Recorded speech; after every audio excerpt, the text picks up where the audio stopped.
Berapa total semua Pak? 120 300. Apa ini Pak? Mau bayar pakai uang tabungan? Oh, mau bayar pakai uang tabungan. Iya kan Alfamart kan butuh uang kecil Pak. Nah ini uang koin banyak sekali sampai anak hasil tabungan. Banyak sekali ya. Iya.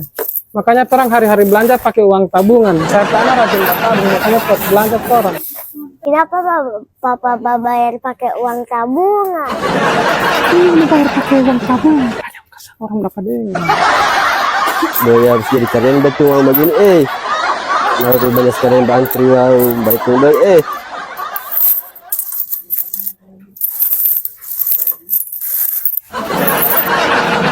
Terima kasih Pak, sudah tukar uang kecil di Alfamart. Iya, saya Allah minta maaf saya bikin repot pegawai di Alfamart ya. Makasih ya. Pak, DP tanpa bawa ulang Pak. Iya.